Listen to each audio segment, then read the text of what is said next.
Mesdames, Messieurs, bonjour. Jury du dimanche, iRadio, ITV, iMedia.sn. Un jury du dimanche au lendemain du Gamou de Tivaouane et de partout dans le monde, puisque le Gamou, c'est la célébration de la naissance du prophète Mohammed, paix et salut sur lui par l'ensemble des musulmans. Bonjour, Monsieur le ministre Ismaël Madior Fall. Bonjour, Mamadou. Merci d'avoir accepté notre invitation. Vous êtes garde des Sceaux, ministre de la Justice. Vous êtes également professeur des universités, agrégé de droit public et de sciences politiques.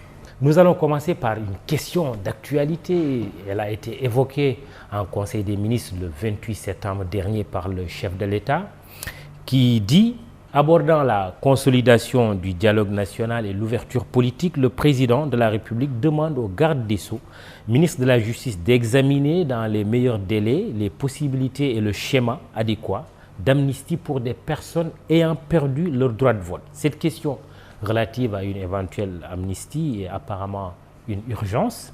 Le projet de loi est-il prêt? D'abord, un mot de salutation à vous-même et à vos auditeurs. Ensuite, pour répondre directement à votre question, d'abord, il faut rappeler que c'est le président Macky Sall qui avait initié le dialogue national. En un moment, il a invité tous les acteurs politiques à dialoguer. Et le dialogue national, contrairement au dialogue national du passé, ne portait pas que sur des questions électorales. Non, il avait organisé un dialogue national qui portait sur les questions économiques et sociales, les questions sécuritaires, les questions politiques. Voilà, c'était un dialogue national large et inclusif.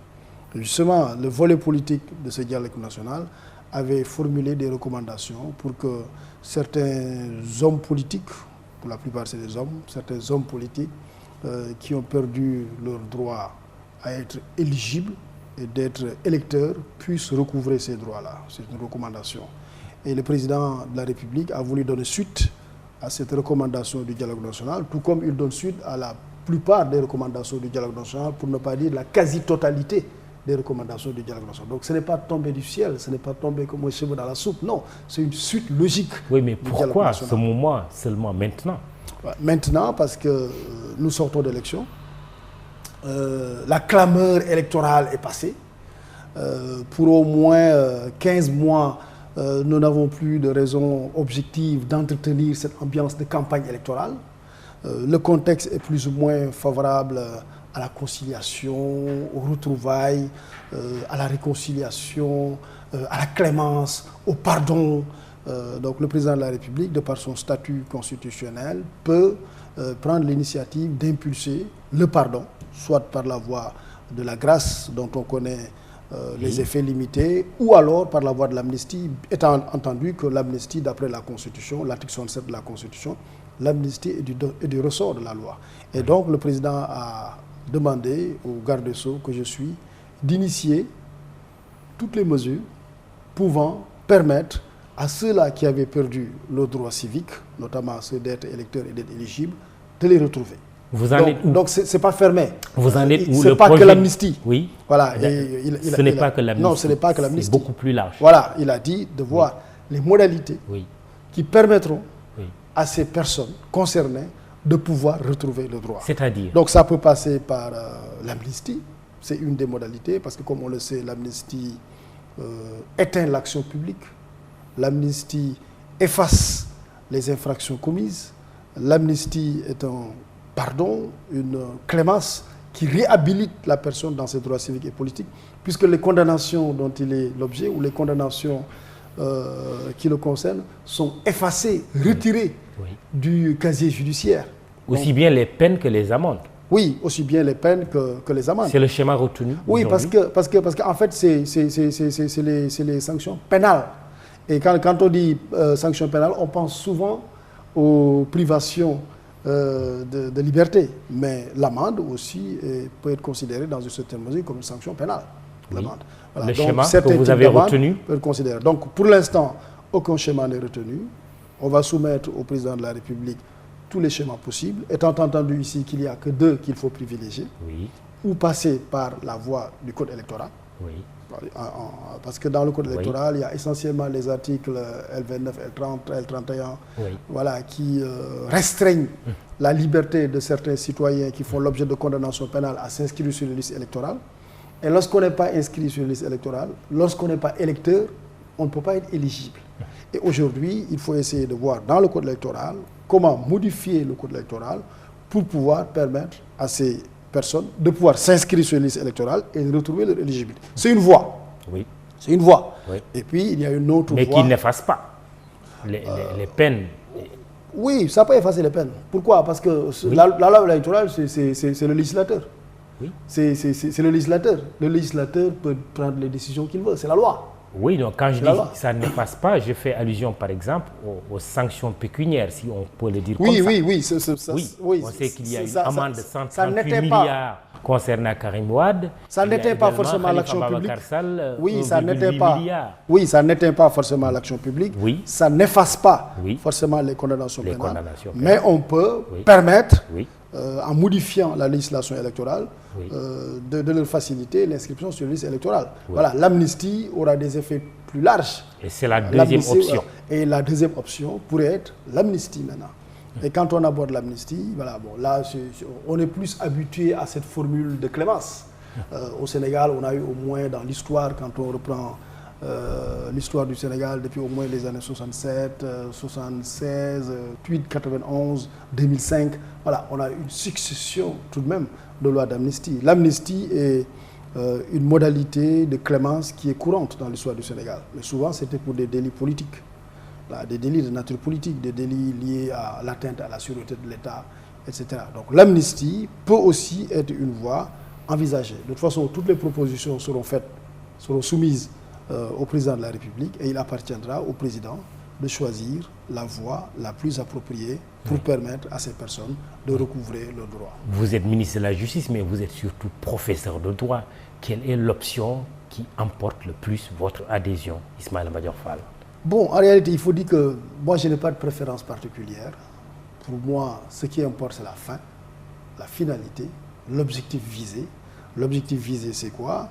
C'est de, voilà, on va le dire comme ça, c'est de réhabiliter des personnes sur le droit civique, et notamment le droit politique. C'est de les réhabiliter. Donc pour moi, quelle que soit la formule qui peut permettre d'atteindre cet objectif, moi, je suis preneur. Maintenant, il appartient maintenant au président de la République, en tenant compte de l'appréciation générale de la situation, du contexte, et puis éventuellement de ce que aussi le dialogue politique, parce qu'il va probablement aussi avoir un dialogue, une discussion avec les concernés.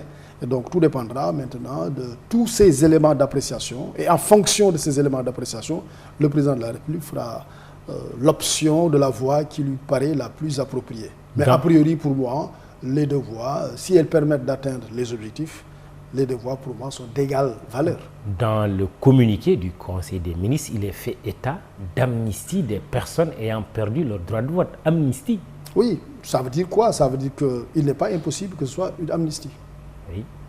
Il n'est pas impossible que ce soit une amnistie. Le mortel comprend à travers cela. Mais ça peut ne pas être aussi une amnistie. Pourquoi? Parce que l'amnistie n'est pas la seule modalité juridique de réhabilitation de personnes qui ont perdu leurs droits. Bon, maintenant, il y a d'autres voies qui sont parfois évoquées, mais bon, qui sont étroites, voire difficiles. Oui, j'allais en venir, puisqu'en l'occurrence, on parle spécifiquement de Karim Wade qui dit révision de mon procès, mais aussi indemnisation. Khalifa Sall, on l'a entendu dire qu'il n'est pas demandeur d'une amnistie. Si on répond concrètement aux préoccupations de ces deux personnes, la réponse c'est quoi? Bon, la révision d'un procès est dans l'absolu possible, dans l'absolu, mais il faut rappeler juste que c'est une voie de droit exceptionnelle. Exceptionnelle parce qu'il faut que certaines conditions soient réunies, il faut qu'il y ait des éléments nouveaux qui montrent qu'il y a eu une erreur ou des erreurs dans le premier procès. Ouais, il faut des éléments nouveaux qui montrent que ça a un sens de reprendre le procès, premièrement. Deuxièmement, c'est aussi à l'initiative du garde des Sceaux, ministre de la Justice, de la partie intéressée ou de ses ayants droit, Mais bon, objectivement, moi, en tout cas, je n'ai pas à ma disposition des éléments qui me permettent d'envisager une révision du procès. Oui, M. Karim Wade dit que l'État du Sénégal a été condamné par des organismes et des juridictions sur le plan international. Oui, d'où sa demande de révision du procès pas sur les infractions. Et d'indemnisation. Oui, pas sur les infractions, parce que voilà, sur le délit d'enrichissement illicite, il est consommé. Il a fait l'objet d'une condamnation par la CREI, confirmée par la Cour d'appel, pourvoi en cassation, rejeté par la Cour suprême. C'est des décisions revêtues de l'autorité de la chose jugée. Qu'aucun organisme fut-il international ne pourrait remettre en cause. Donc ça, c'est évident. Donc, pour l'instant, au moment où nous parlons, il n'y a pas d'éléments objectifs qui permettent d'envisager une révision du procès. Ensuite, il y a le fait aussi qu'une révision du procès peut aussi aggraver la situation. Parce qu'on peut réviser, on peut aller dans le sens d'une révision d'un procès et que la condamnation soit plus sévère. Et qu'il y ait des éléments nouveaux qui renforcent les incriminations et qui peuvent faire en sorte que la personne soit de nouveau condamnée. Donc la révision ne garantit pas, la révision ne garantit rien, c'est un autre procès qui s'ouvre et c'est aléatoire. On ne maîtrise rien. Vous savez, le procès est caractérisé par son imprévisibilité. On ne sait pas ce dont accouche un procès. Donc voilà, je pense que c'est quelque chose qui n'est pas envisageable. Et puis à ma connaissance, je dis au Sénégal, il n'y a pas de précédent de révision d'un procès. Bon, au moment on avait envisagé vaguement la révision du procès de Mamadou Dia, mais ça n'a jamais eu lieu.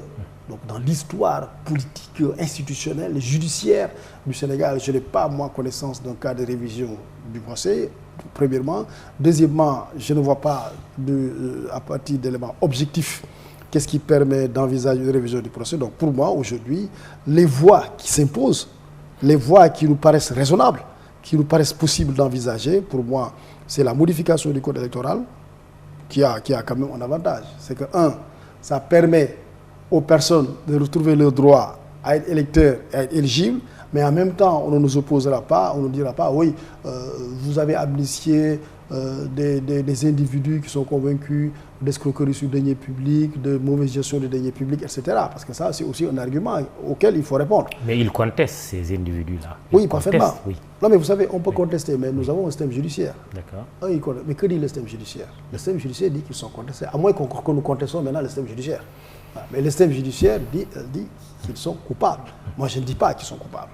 Voilà. Mais c'est le système judiciaire qui le dit. Oui. Première instance, appel, Cour suprême.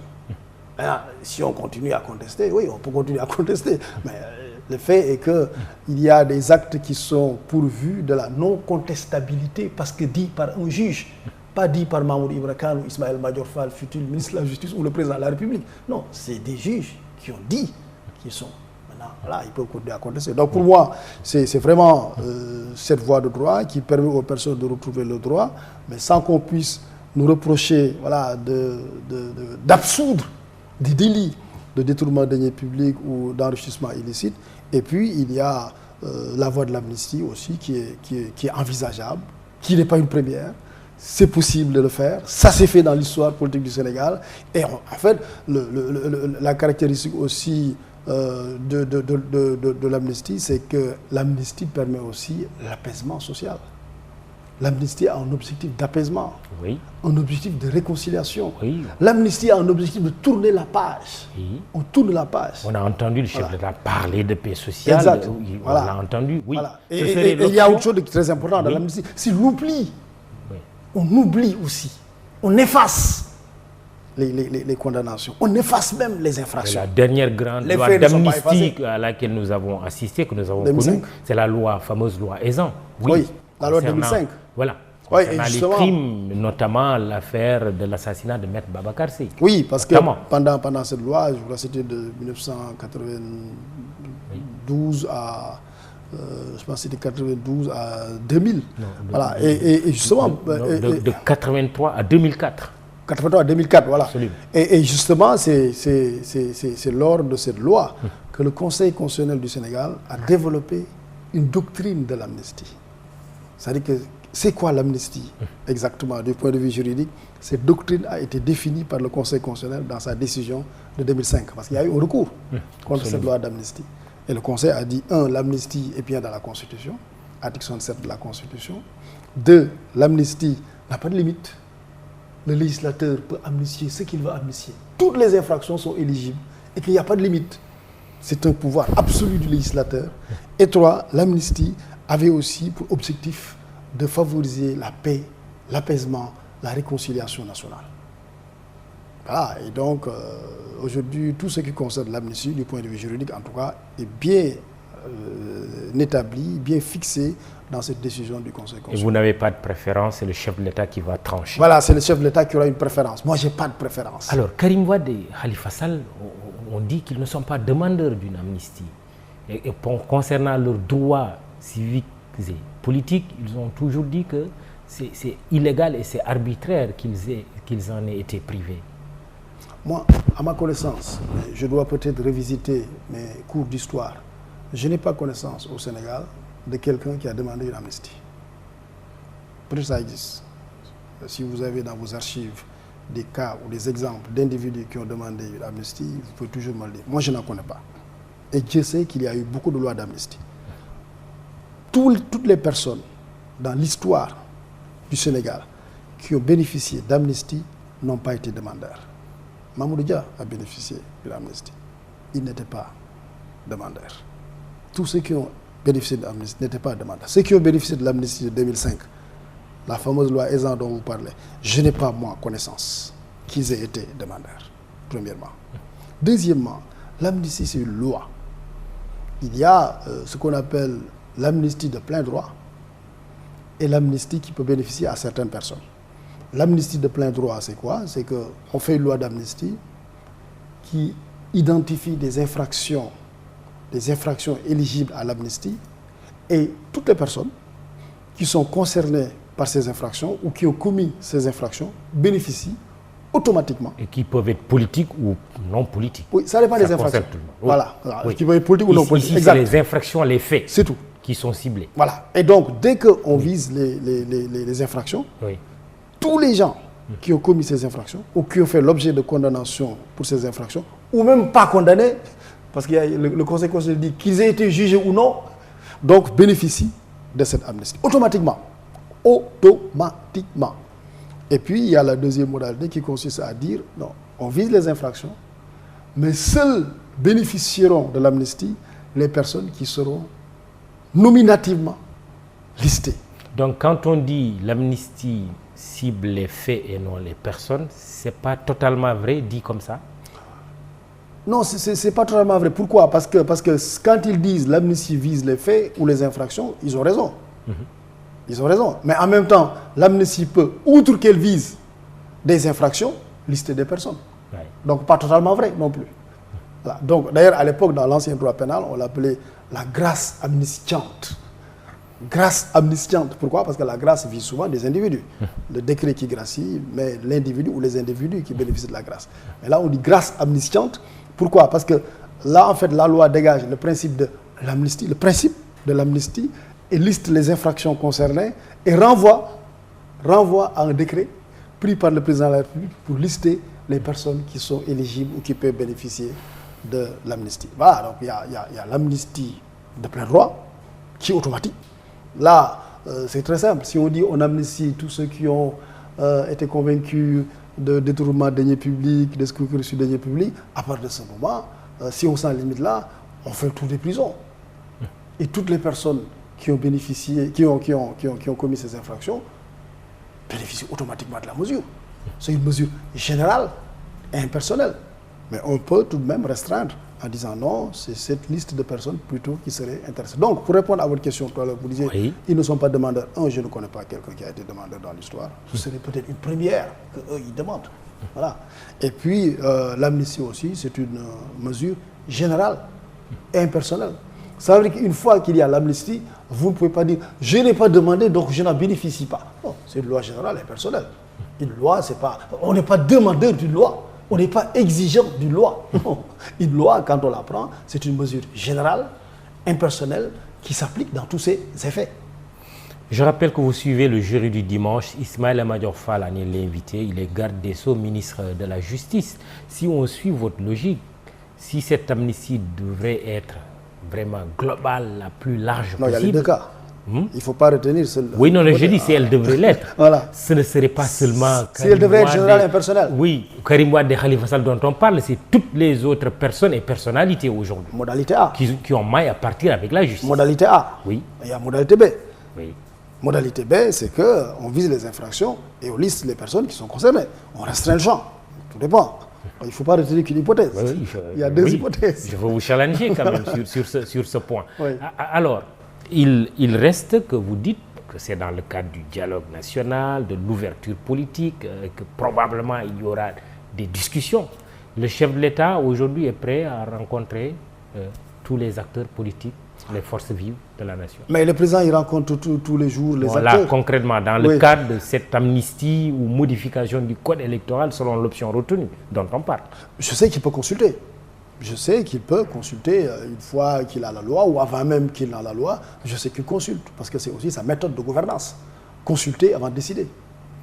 Il parlerait à Khalifa Sall, à Karim Wade, je ne sais pas, je ne peux pas dire qu'il leur parle ad hominem personnellement, je n'ai pas de preuves, voilà. Mais je sais que sa méthode générale de gouvernance, c'est de consulter, sans inclusive, c'est de consulter tout le monde avant de décider. Après l'étape de l'Assemblée, il faut saisir l'Assemblée parce que l'amnistie ou la modification du code électoral, c'est la loi qui va voter. On sait les forces en présence aujourd'hui à l'Assemblée. Une majorité étriquée de Benno Bokk Yakaar, majorité relative après absolue avec Pape Diop qui s'est rallié à ce groupe parlementaire. Mais il y a la décision de Mme Aminata Touré d'être non inscrit. La majorité n'est plus totalement absolue. Comment vous envisagez faire passer la loi, le projet de loi? Bon, deux considérations. D'abord, si Mme Aminata Touré se considère comme non inscrite, si elle décide par son comportement, par son attitude, par son discours et par son vote de se dresser contre la majorité, elle ne fait plus partie de la majorité. Autrement dit, si elle cumule un comportement par le discours, par l'attitude, par le positionnement, par le vote, comme quelqu'un qui ne fait pas partie de la majorité, elle doit être démise de son mandat de député. Déchu? Parce que la Constitution est claire. Tout député qui démissionne de son parti, automatiquement déchu de son mandat.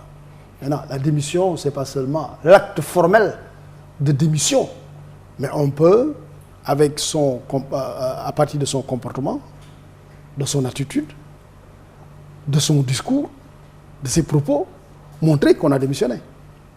En revanche, si elle est toujours dans la majorité, voilà, mais qu'elle affiche une certaine identité, voilà, que quand il s'agit de voter, elle vote avec la majorité, pour moi, on ne peut pas considérer qu'elle a démissionné.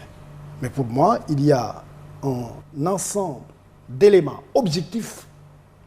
Si on les constate et qu'on les fait constater, cela doit s'assimiler à une démission de sa part. Monsieur le ministre, il y a une jurisprudence de députés qui ont décidé d'être non inscrits.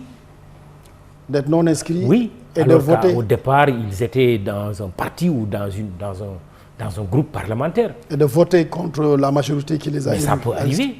Dès l'instant qu'on est non inscrit, je dis dans l'absolu, cela peut arriver. Dès l'instant qu'on est non inscrit. Non, mais parce qu'il n'y a pas de vote impératif.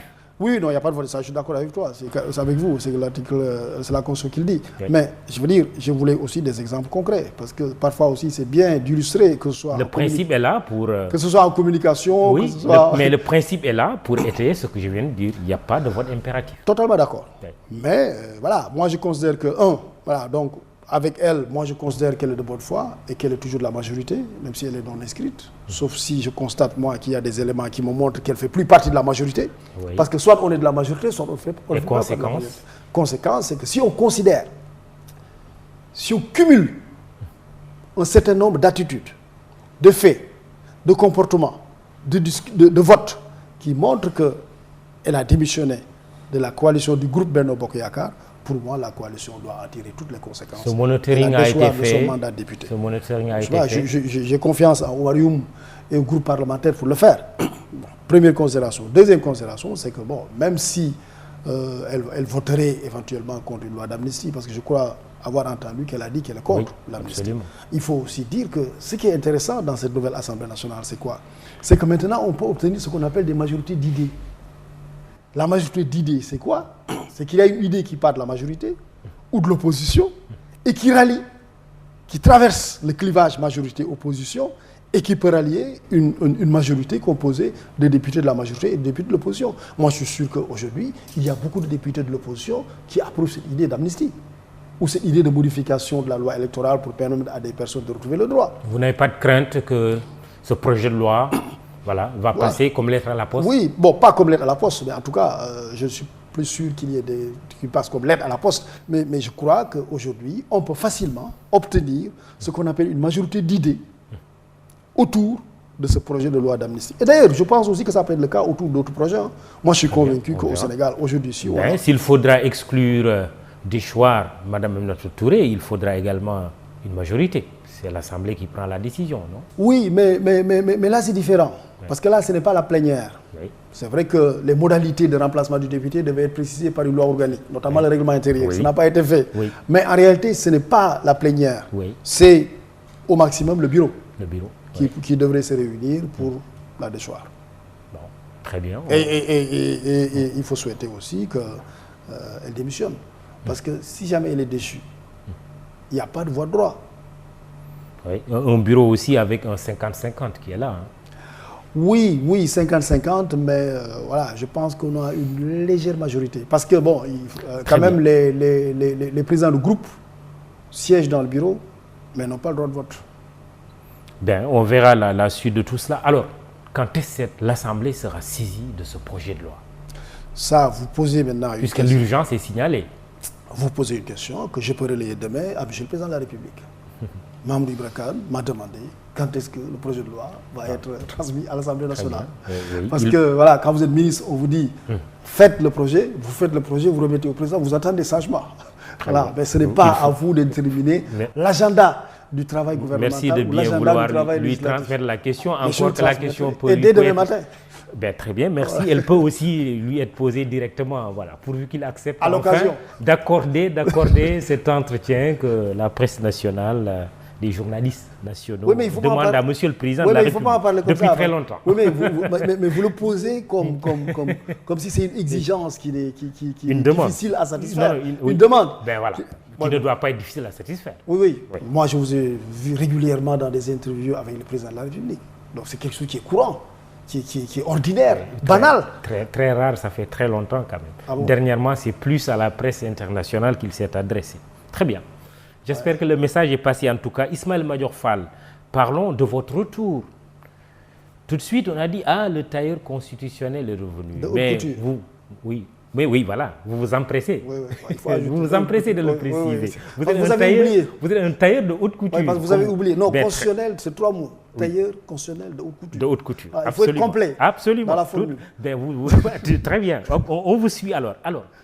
Mais sauf que votre retour suscite quelques réserves de la part notamment de l'opposition et de certains acteurs qui disent il vient pour faire passer cette éventualité de gouvernance par ordonnance parce que le président n'a pas la majorité absolue à l'Assemblée. Il revient aussi par rapport au 3e mandat. Le président est en train de chercher les voies et moyens pour pouvoir présenter sa candidature en 2024. Vous êtes revenu pourquoi? Oui, mais c'est quand même réduire ma mission. Si on veut réduire ma mission juste à ces deux aspects, voilà, c'est quand même... si c'était que ça, d'ailleurs, peut-être que le job serait facile. Mais je pense que c'est beaucoup plus complexe que ça. Voilà. Bon, moi, je pense que je suis revenu parce que quand j'étais mise là, juste quand je partais, je disais, lors de la passation de pouvoir, que moi, j'ai une conception missionnaire de la vie. Je m'acquitte des tâches qu'on me confie. Voilà. J'essaie de remplir les missions qu'on me confie. Voilà. Ça a été pendant longtemps ailleurs. Ça a été au ministère de la Justice. Je suis revenu, après j'étais à la présidence, ministre d'État. J'étais pas malheureux, hein. J'étais très content là-bas. Très content, bien traité. J'avais mon agenda de travail et je ne m'occupais pas que de justice, je m'occupais de beaucoup d'autres choses. Voilà. Maintenant, le président me fait revenir à la justice. Voilà. Je le remercie pour cette confiance, mais pour moi, c'est juste une nouvelle mission. Maintenant, il n'y a pas d'agenda caché. Non, je ne suis pas en mission commandée. Pas du tout. Non. Aujourd'hui, il y a des questions qui se posent au niveau de la justice. Le président voudrait juste qu'on les prenne en charge. Mais je ne suis pas venu pour une question... Comme quoi, concrètement? Ouais, mais d'abord, je ne suis pas venu pour une question de... Vous avez dit quoi? 3e mandat? Oui, 3e mandat. je ne suis pas venu pour une question de troisième mandat. Pourquoi? Parce que la Constitution, elle est déjà écrite. Donc je ne vais pas la réécrire. On ne va pas la réécrire, la Constitution. Et si même on voulait la réécrire pour dire qu'on va faire un troisième mandat, on n'a pas de majorité qualifiée à l'Assemblée nationale pour faire passer le texte. Donc ça n'a aucun sens qu'on dise qu'il vient pour un troisième mandat. Comment? Mais je ne suis pas une instance habilitée à me prononcer sur le troisième mandat. Donc ça n'a pas de sens. Donc je ne suis pas en mission commandée pour un troisième mandat. Non, pas du tout. Deuxième chose... Gouvernance par ordonnance. Le fameux article 77 de la Constitution. C'est pas seulement... Et le président a dit, attendez, l'Assemblée ne peut pas bloquer l'action du gouvernement. Le chef de l'État jouit d'un certain nombre d'outils de la Constitution pour pouvoir gouverner sans problème. Bon, ça aussi, c'est très important de le rappeler. Vous savez, dès qu'il y a eu les résultats des élections législatives, il y a eu, on a eu 83 sur 82. Bon, au début, c'était pas clair, comme vous l'avez dit. Au début, c'était 82. 82, avant. Oui. Voilà, les gens disaient cohabitation, cohabitation. J'ai dit non. J'ai fait un papier intitulé de l'impossibilité structurelle d'une cohabitation. Je le disais, même si nous, on avait 60 députés, l'opposition a les 80... Non, les 115. Les 115, il n'y aurait pas de cohabitation. Pourquoi? Parce qu'au Sénégal, l'exercice du pouvoir exécutif, la gouvernementalité politique au Sénégal, la présidence des affaires au Sénégal ne dépend pas de l'Assemblée nationale. On n'a pas besoin d'avoir une Assemblée nationale pour constituer le gouvernement. On n'a pas besoin d'avoir une Assemblée nationale pour gouverner le pays. On n'a pas besoin d'être majoritaire. Évidemment, si on est majoritaire, ça va faciliter les choses. Parce que les lois vont passer, tout à l'heure, comme vous disiez, comme lettre à la poste, etc. Mais le fonctionnement de l'État au Sénégal ne dépend pas de la configuration de la majorité parlementaire. C'est ce que je voulais clarifier. Que le président ait une majorité ou non, il est libre de constituer son gouvernement. Pourquoi? Parce que s'il constitue un gouvernement et que l'Assemblée renverse par la voie d'une motion de censure, dans l'heure qui suit, il remet le gouvernement. Et une motion de censure ne peut pas être déposée dans l'année. Donc, il a un gouvernement pendant 1 an. L'année prochaine, vous renversez encore le gouvernement. Dans l'heure qui suit, il remet le gouvernement. Vous ne pouvez pas le renverser. En France, il y a des cohabitations parce que là-bas, l'Assemblée nationale peut à tout moment renverser. Il ne peut pas dissoudre non plus tant que l'Assemblée... Il ne peut pas dissoudre dans les 2 ans. Oui. Dans les 2 premières années de la législature. Donc je disais, pour ça, il n'y a pas de problème. Maintenant, il est très important qu'il y ait une intelligence des pouvoirs dans le fonctionnement de l'État. Ça facilite. Mais l'Assemblée ne peut pas bloquer. Si l'Assemblée maintenant voudrait bloquer, je ne le souhaite pas, je sais que ça n'arrivera pas, j'ai confiance au génie sénégalais et à la maturité de la classe politique. Mais j'ai dit, si ça devait arriver, le président dispose d'outils et de leviers dans la Constitution qui lui permettent de gouverner. L'article 77. Non, ça c'est juste un des aspects. Bon, d'abord, le président de la République, il signe les décrets librement. L'Assemblée n'y peut rien. Le président de la République nomme librement aux emplois civils, aux emplois militaires. Il nomme librement les membres du gouvernement. L'Assemblée n'y peut rien. Le président signe tous les décrets. Le président, si l'Assemblée, par exemple, refuse de voter le budget, je donne un exemple, on arrive, on dit non, le budget, on n'est pas d'accord, on bloque. Mais la Constitution dit, article 68, le président de la République peut promulguer le projet de loi de finances préparé par le ministère des Finances en acceptant que les amendements qu'il veut bien accepter. Donc, le budget, on ne peut pas le bloquer. Le vote du budget 2023, 6 400 milliards dit budget de solution, est un test grandeur nature. Bonne question. Ce budget, ce qu'il faut souhaiter, c'est quoi? C'est qu'il y ait des discussions au niveau des commissions à l'Assemblée, qu'il y ait des discussions au niveau de la plénière, qu'il y ait vraiment de grandes convergences de vues entre la majorité et l'opposition. Je le souhaite. Il y va de la qualité de la respiration démocratique du pays. Mais si ce n'était pas le cas, le président de la République promulgue le budget. Je vous dis donc, on ne peut pas, par exemple, bloquer le budget. Premier outil, article 68 de la Constitution. Deuxièmement, si par exemple, des lois sont systématiquement bloquées à l'Assemblée nationale, ce qui ne peut pas être le cas, parce que heureusement qu'on a une majorité futile étriquée, ce ne sera pas le cas, parce que je sais que l'opposition et le pouvoir peuvent se retrouver autour de majorité d'idées, comme cette éventuelle loi sur l'amnistie et d'autres questions. Mais j'ai dit, si ça devait arriver, l'Assemblée nationale peut habiliter le président de la République à prendre des mesures qui sont normalement du domaine de la loi, c'est les ordonnances. J'ai dit, autre disposition, si tout devait être bloqué, ça n'arrivera pas. Je ne souhaite pas que ça arrive. Et encore une fois, j'ai confiance à la maturité de la démocratie sénégalaise. Mais je dis, si ça devait arriver, l'article 52 de la Constitution du Sénégal prévoit que, en cas de blocage du fonctionnement régulier des institutions, le président de la République gouverne par ordonnance. L'Assemblée nationale siège. Attention, on ne peut pas la dissoudre. L'Assemblée nationale siège, mais le président gouverne par ordonnance. Si, par exemple, les députés initient une loi, votent une loi et disent au président, nous avons voté cette loi, nous avons pu avoir une majorité de 90 députés, nous vous imposons de la promulguer. Le président peut leur renvoyer la loi en seconde lecture. Et lorsque la loi est renvoyée en seconde lecture, il leur faut une majorité de 3/5 pour briser le veto présidentiel. Donc j'étais juste en train de dire, attention, si le régime politique fonctionne normalement, pas de problème. Vous le dites si clairement que ça pourrait faire partie de vos missions en tant que ministre de la Justice. En revanche, ça fait partie de mes missions. C'est-à-dire assister le président de la République dans sa mission de garant du fonctionnement normal des institutions, du fonctionnement régulier des institutions. Parce qu'il n'y a pas quelqu'un d'autre. Ce n'est ni le Premier ministre, ni le ministre, ni l'Assemblée, ni le Conseil constitutionnel. C'est le président de la République qui est chargé d'assurer le fonctionnement normal des institutions. Et oui, je suis d'accord. J'assume qu'une de mes missions, c'est de l'assister dans cette fonction de garant du fonctionnement des institutions. Quelle réforme constitutionnelle majeure vous a-t-il confié, lui, Monsieur le Président de la République? Aucune. Aucune. Parce que l'heure n'est pas à la réforme constitutionnelle. Vous n'avez aucune idée aussi d'une réforme que vous souhaiteriez faire? Non, pour deux raisons. Non, pour deux raisons. D'abord, aujourd'hui, si on veut faire une réforme constitutionnelle, il faut quand même imaginer le 3/5. Absolument. 3/5, je crois, c'est 99 députés, je pense, sur les 165. Il faut 99 députés. Déjà, on n'a pas une majorité pour modifier la Constitution. Sauf si c'est une majorité d'idées. Parce que si on a une loi qui est consensuelle, on peut le faire. Mais attention, le président peut soumettre une révision constitutionnelle au peuple. Article 51 de la Constitution. Oui, référendum. Oui, le président de la République peut soumettre tout projet de loi au peuple. C'est dans les plans. Alinéa 1. Tout projet de loi constitutionnel au peuple. Alinéa 2. C'est dans les plans avant 2024. Non, c'est pas a priori. En tout cas, moi, il ne m'a pas confié cette mission, même si là, il ne me l'a pas confié. Mais j'ai dit c'est quelque chose qui n'est pas inenvisageable. Ah ouais. Ouais. Sur le 3e mandat, par exemple? Non, sur le 3e mandat, on n'a pas besoin de réécrire la Constitution. Les dispositions de la Constitution sont là. On va en parler. Chacun l'interprète comme il l'entend. On va en parler. Vous avez lu tout à l'heure, d'ailleurs, les questions qui vous ont été posées par les internautes qui disent, est-ce qu'Ismaïla Madior Fall peut répéter aujourd'hui 3 fois, comme il l'avait fait, que nul ne peut faire plus de mandats consécutifs?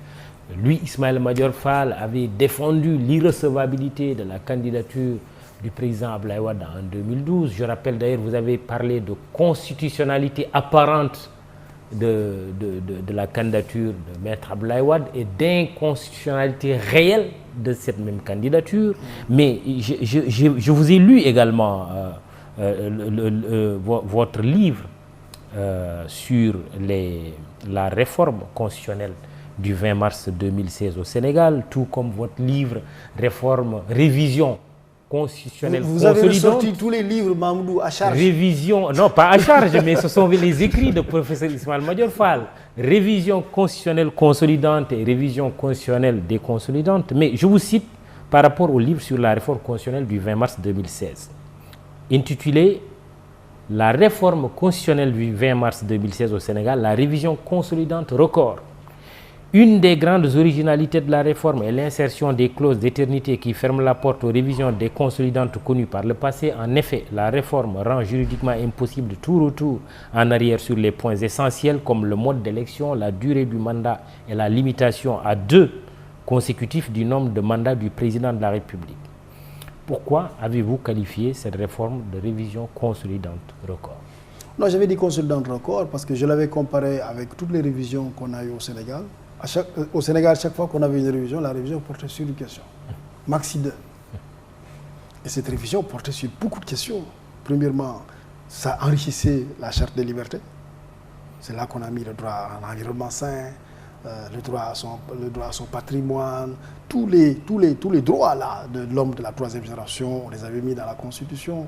On avait mis le mandat du président de la République, on l'a ramené à 5 ans. On a réaffirmé la limitation des mandats présidentiels à 2. On en a fait des clauses d'éternité. le mode d'élection du président, on en a fait une clause d'éternité. On a pour une première fois élargi le spectre des attributions de l'Assemblée nationale. On disait toujours l'Assemblée nationale vote la loi et contrôle l'action gouvernementale. On avait ajouté évalue les politiques publiques. Et pour la première fois aussi, on avait brisé le monopole présidentiel de nomination des membres du Conseil constitutionnel. Parce que le président nommait tous les 5. Et là, pour la première fois, on a permis au président de l'Assemblée nationale de désigner 2. Et que le président désigne les 5 et le président de l'Assemblée désigne les... C'est là qu'on a permis aux citoyens de pouvoir soulever l'exception d'inconstitutionnalité devant la Cour d'appel. Bref, il y avait tellement d'innovations constitutionnelles qu'en comparaison avec toutes les autres qui existaient, j'ai dit, c'est le record, c'est la révision consolidante, record. Mais le troisième mandat maintenant, la limitation du nombre de mandats présidentiels, c'est dans la vu de ce que vous avez écrit, de vos déclarations antérieures, le président Macky Sall a-t-il droit à un troisième mandat en 2024? Vous savez, la parole d'Ismaël Madior Fall, c'est de la doctrine. La doctrine, c'est une opinion à travers laquelle un professeur émet son avis. La doctrine n'est pas une source de droit. Donc moi, je ne suis pas habilité, moi, à dire, à décréter, à décider avec l'autorité de la chose jugée si le président peut faire un troisième mandat ou non. Mais je peux donner une opinion doctrinale que j'ai donnée. Oui. Une opinion doctrinale que j'ai donnée. Voilà, je l'ai donnée en tant que professeur. Que nul ne peut faire plus de mandats consécutifs, comme l'a dit. Non, j'ai donné une opinion doctrinale dans un contexte donné. Oui. Maintenant, il y a un nouveau contexte où il faut laisser le président se prononcer sur la question. Oui, il y a sa parole aussi. Il a eu à dire voilà, que c'était son second et dernier mandat. C'est lui qui doit... Et qu'il l'a écrit aussi dans son livre. C'est lui qui doit se prononcer. Rien à ajouter. C'est lui qui doit se prononcer.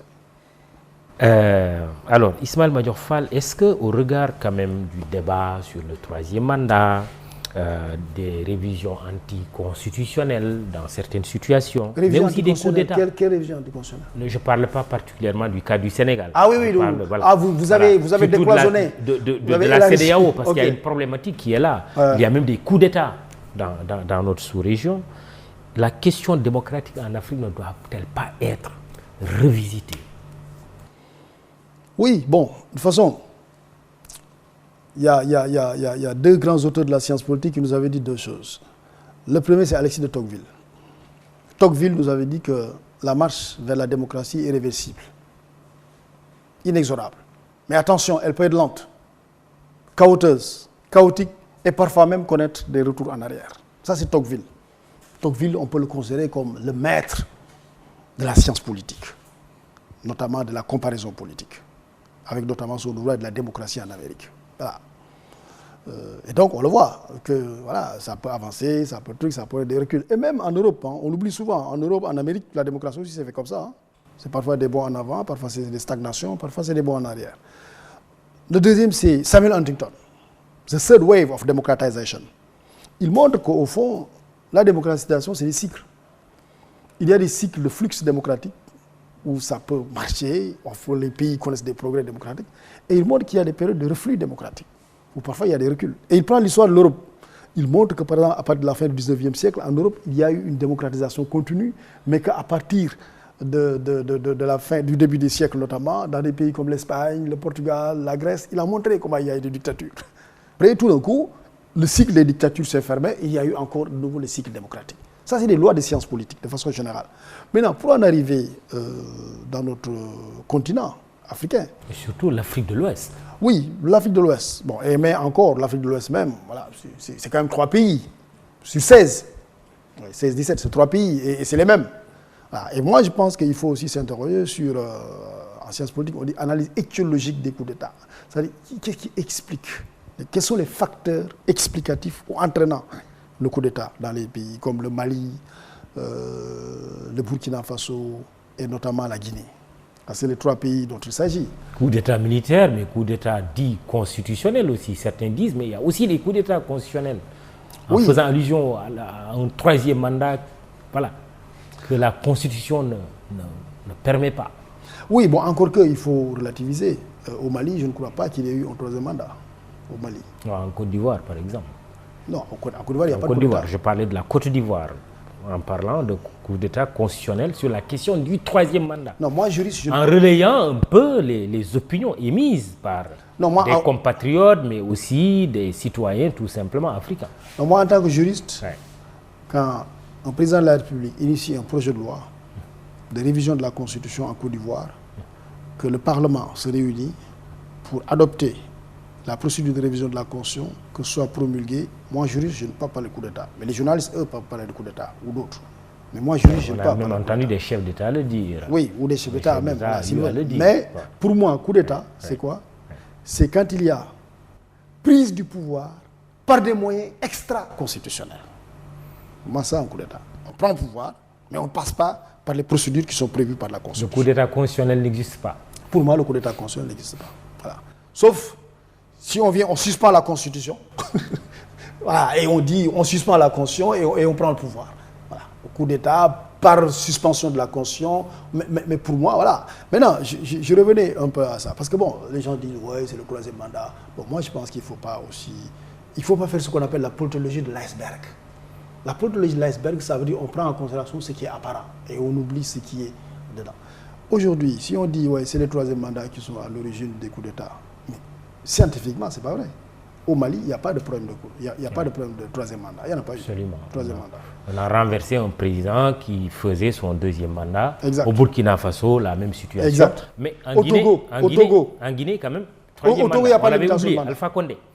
Oui, Alpha Condé. Mais au Togo, par exemple, il y a bien quatrième mandat, troisième mandat, il n'y a pas de coup d'État. Voilà. Donc, il n'y a pas de corrélation scientifiquement à établir entre l'histoire de troisième candidature ou troisième mandat et coup d'État. En revanche, il peut y avoir des facteurs plus structurels qui expliquent les coups d'État. Absolument. Par exemple, on peut dire, aujourd'hui, quand on regarde le Mali, quand on regarde le Burkina Faso, le truc, quel est le premier facteur explicatif des coups d'État?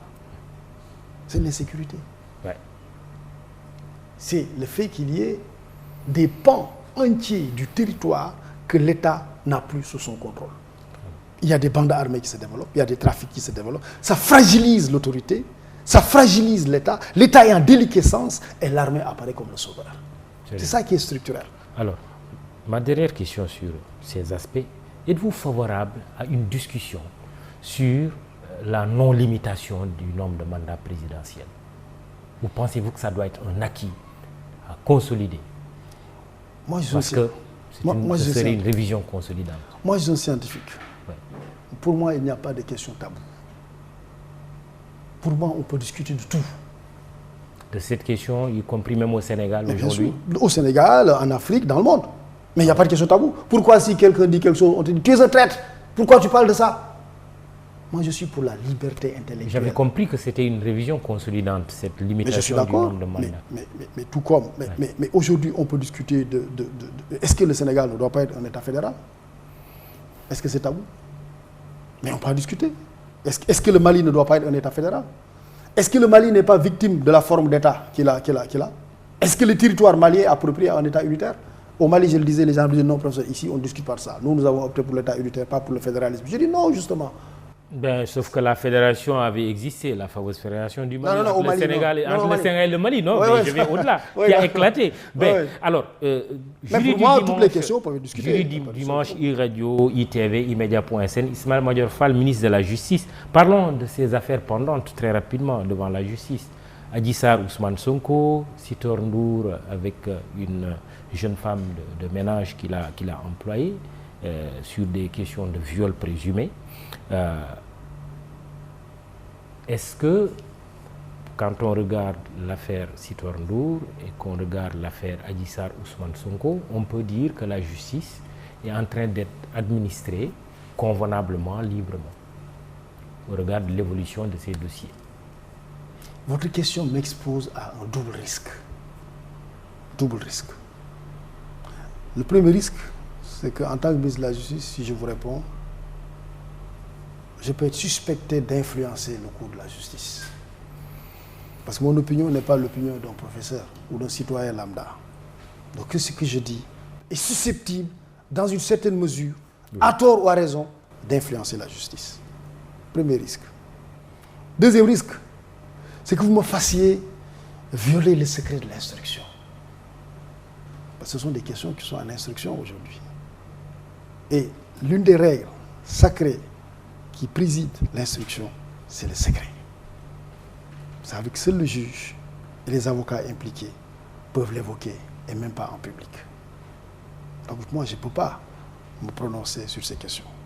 En revanche, en tant que ministre de la Justice, je dois veiller à ce que l'administration de la justice sur ces questions se fasse de façon transparente, équitable, et que les droits des accusés notamment soient préservés. Oui, Madame Ndeye Fatou Touré, avocate de la partie civile sur l'affaire Sitor Ndour, dit je ne vois pas d'un bon œil l'enrôlement express de ce dossier, alors que, signale-t-elle, certaines personnes accusées de viol sont en détention provisoire depuis 4 ans. On ne peut pas accepter cette précipitation. Ouais, c'est, je pense, une critique d'avocat qu'elle adresse peut-être à la justice. Et ces affaires étant en cours, je ne peux pas y répondre. En revanche, je peux élargir sa question. Sa question, c'est quoi? C'est qu'aujourd'hui, elle a raison d'évoquer les cas de longue détention, qui sont une véritable préoccupation. Parce qu'aujourd'hui, je regarde les derniers chiffres, il y a à peu près 13 000 et quelques détenus dans les prisons sénégalaises. Oui. C'était prévu à peu près pour la moitié. Oui. On se retrouve avec le double. Et aujourd'hui, 40% de ce nombre, ce n'est pas des condamnés, c'est justement la détention préventive. Le Forum du justiciable vous propose 13 mesures pour une réforme, justement, judiciaire. Il y en a qui sont très pertinentes et il y en a qui sont déjà contenues dans le programme de réforme que nous avons. Lesquelles sont pertinentes? Oui, bon, par exemple, tout ce qui est dit sur la longue détention. Parce que moi, je ne suis pas pour les mesures institutionnelles. Oui. Les mesures institutionnelles, c'est oui, le président de la République ne doit plus siéger dans le Conseil supérieur de la magistrature, le ministre de la Justice ne doit plus être dans le Conseil supérieur de la magistrature. L'ouverture du Conseil supérieur à des personnalités extérieures reconnues pour l'expertise. Oui, parce que le Conseil supérieur de la magistrature... Avocats, universitaires, société civile... Oui, le Conseil supérieur de la magistrature dépend. Le Conseil supérieur de la magistrature, quand il siège en matière disciplinaire, on ne peut pas admettre des personnes qui ne sont pas des magistrats. Oui. Mais quand il siège sur des questions relatives à la justice, on peut l'envisager, de l'ouvrir à des droits. Ça, je suis d'accord. Voilà. Mais pour moi, la grande question aujourd'hui, c'est la question des longues détentions qui doit trouver, à mon avis, une solution. La convocation d'Ousmane Sonko pour une audition dans le fond par le juge d'instruction est annoncée comme imminente par nos confrères d'enquête cette semaine. Est-ce que vous pouvez nous donner la date? Non, je ne peux pas donner la date parce que d'abord, je ne suis pas juge d'instruction. Donc, je m'attendais à cette réponse. Voilà, je n'ai pas la date. Oui. Ensuite, c'est juste une convocation et puis après, c'est le juge d'instruction qui va apprécier la suite. Autre question, les nominations. Serigne Bassirou Gueye, procureur général à Thiès, c'est acté? À ma connaissance, non. Ah oui? Oui, je n'ai pas, en tant que garde des Sceaux, ministre de la Justice, connaissance d'un acte qui nomme Serigne Bassirou Gueye procureur général à Thiès. Le premier président de la Cour suprême, Cheikh Tidiane Coulibaly, serait en partance parce qu'à par l'âge limite de la retraite. Oui, je pense qu'il doit partir à la retraite. Il faut lui rendre hommage. C'est un grand magistrat, un des meilleurs de la magistrature sénégalaise. Voilà. Mais les hommes partent, les institutions continuent et restent. Voilà. Donc il va être remplacé. On va pouvoir à son remplacement en ayant un profil qui se rapproche le plus du sien. Oui. Et tout ça, comment? Parce que là aussi, les nominations, je parlais de Serigne Bassirou Gueye qui a été annoncé comme PG à Thiès, Cheikh Tidiane Coulibaly Cour suprême, et d'autres nominations, justement, font l'objet de critiques.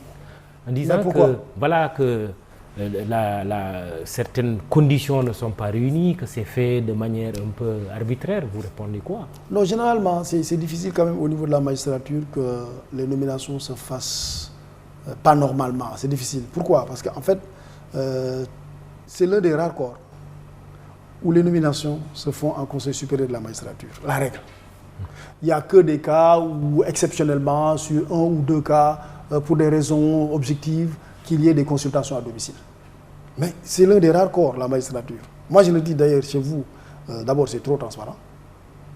Tout le monde est là. Tous les membres du Conseil supérieur de la magistrature, si on doit nommer quelqu'un, et au moment où on nomme quelqu'un, quelqu'un peut lever la main.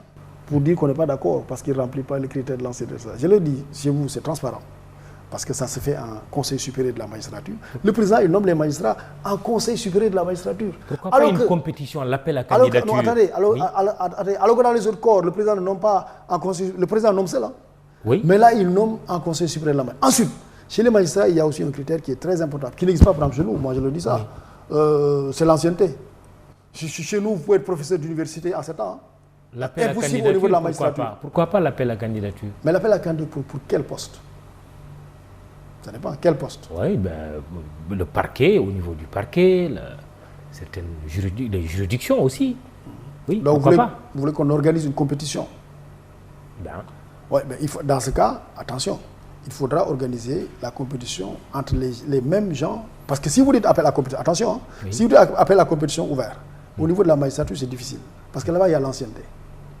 Ça veut dire déjà, vous pouvez être compétent, très bien. mais vous ne remplissez pas les critères de l'ancienneté. Très bien. Donc Alors, c'est quelque chose qui est, oui, envisageable, Oui. mais en tout cas, pas facile aussi à mettre. régulation des réseaux sociaux. Vous avez travaillé sur ce dossier. Oui, c'était à la C'est demande. prêt? Oui, c'était à La la loi demande. va se faire. Il y aura une régulation juridique des réseaux sociaux. Non, le président avait avancé l'idée de réguler les réseaux sociaux et m'a demandé de réfléchir et de lui faire des propositions pour qu'il y ait une... Voilà, et donc nous avons organisé une concertation avec, pas tous les acteurs, mais avec beaucoup d'acteurs notamment, qui sont sur les réseaux sociaux. Il y a même les journalistes Oui. en ligne, avec beaucoup d'institutions, la police, la gendarmerie, le CNRA. Voilà, on a discuté et puis on est tombé d'accord sur des projets de texte qui ont été soumis à l'appréciation du président de la République. Très bien. Donc, Mais je pense qu'aujourd'hui, dans tous les pays, il y a une demande de régulation des réseaux sociaux. Mais attention, oui. régulation des réseaux sociaux ne signifie pas répression des réseaux sociaux. Pas Très du bien. tout. Il faut qu'on soit bien compris. Si on a bien compris, il y aura un projet de loi prochainement sur la régulation des réseaux sociaux. Oui, exact. Vraiment, je termine parce qu'il y a quand même cette question posée par des candidats à l'École nationale d'administration.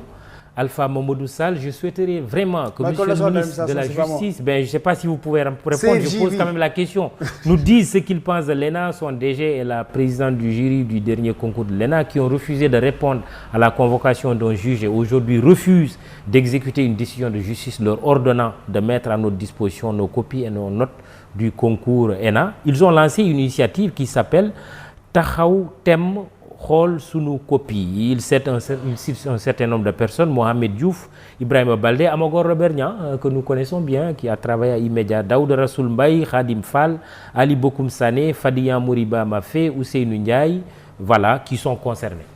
Là, je me propose tout de suite pour faire de la facilitation et de la médiation, mais l'ENA ne dépend pas du ministère de la Justice, c'est le CFJ qui dépend du ministère de la Justice. Oui, il parle de décision de justice. Oui, mais il parle de décision de justice. C'est pour ça que je t'ai en train de dire que je me propose pour faire de la facilitation, de la facilitation. Très bien. J'espère qu'ils vous ont bien entendu. Merci Ismaël Madior Fall, invité du jury du dimanche. Il est garde des Sceaux, ministre de la Justice, professeur des universités agrégées de droit public et de sciences politiques. JDD, Mahmoud Ibrakan à la présentation, réalisation Sidignan Iba Marsen pour la prise de son. À la photo, Cheikh Moussassa, pour le texte également, pour le site immedia.sn. Réseaux sociaux, Biram Pouy, Fatima Taba. Bon dimanche, rendez-vous dimanche prochain.